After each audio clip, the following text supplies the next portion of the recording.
नमस्कार, मी नाना आहिरे. आवाज in news Marathi चॅनलमध्ये आपलं सर्वांचं स्वागत करतो. बघूया आजची ठळक बातमी.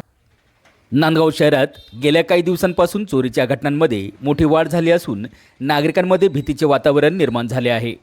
दिनांक 6 मार्च रोजी मध्यरात्री घडलेल्या ताज्या घटनेत शहरातील मुख्य बाजारपेठही सुरक्षित नसल्याचे समोर आले आहे. भगवान महावीर मार्गावरील भिवराज कमल पारख यांच्या व्यापारी पिढीच्या दुकानात अज्ञात चोरट्यांनी दरवाजा तोडून प्रवेश केला.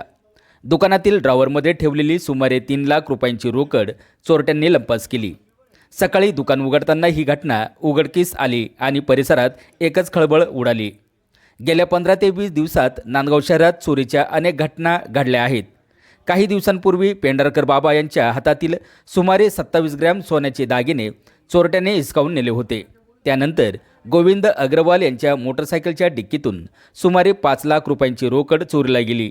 तसेच एका सेवानिवृत्त नागरिकाच्या दुचाकीच्या डिक्कीतून सुमारे 3 लाख रुपये लंपास करण्यात आले होते. गुरुवारच्या आठवडे बाजारात मोबाईल चोरी आणि महिलांच्या अंगावरील दागिने चोरीच्या घटनाही वाढल्या असल्याच्या तक्रारी नागरिकांकडून केल्या जात आहेत. काही प्रकरणाची पोलीस ठाण्यात नोंद झाली असली तरी अद्याप कोणत्याही मोठ्या चोरीचा उलगडा झालेला नाही. त्यामुळे नागरिकांमध्ये संताप व्यक्त होत आहे.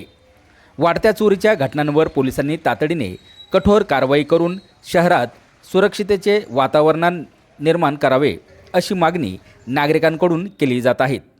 आवाज एन न्यूज मराठी, नांदगाव, नाशिक. सजनराज कच्चरदास पारख. मी सकाळी 6 वाजता इथे देवळात आलो. तर मी आल्यानंतर पहिले दुकानचं दार खोलतो, बाहेरचा लाईट बंद करतो. पण पाहिलं मी तर दार तोडलेलं होतं. समोर सर्व ड्रावर बी तोडलेले होते. मी पाहिल्यानंतर सर्व ड्रावर मधले मी पाहिलं लांबून. मी कुठेच हात लावलेले नाही आहे. तर सर्वीकडे तुटलेले. साधारण आमचे 2.5-3 लाख रुपये गेलेले. किती? 2.5-3 लाख. 2.5-3 लाख रुपये. 2.5-3 लाख रुपये गेलेले. त्याच्यानंतर मी महावीर भाऊला फोन केला आहे. त्यांनी 2-3 जण इथे आलेले होते. आमच्या सर्व भावांना पोलीस येऊन गेले. पोलीस बी येऊन गेले. 2 पोलीस आले. नंतर PSI बी येऊन गेलेले. नाशिकहून स्क्वॉड मागवला आहे त्यांनी. डॉग बी मागवलेले. त्यानंतर पुढची इन्क्वायरी होईल आता काय होतं.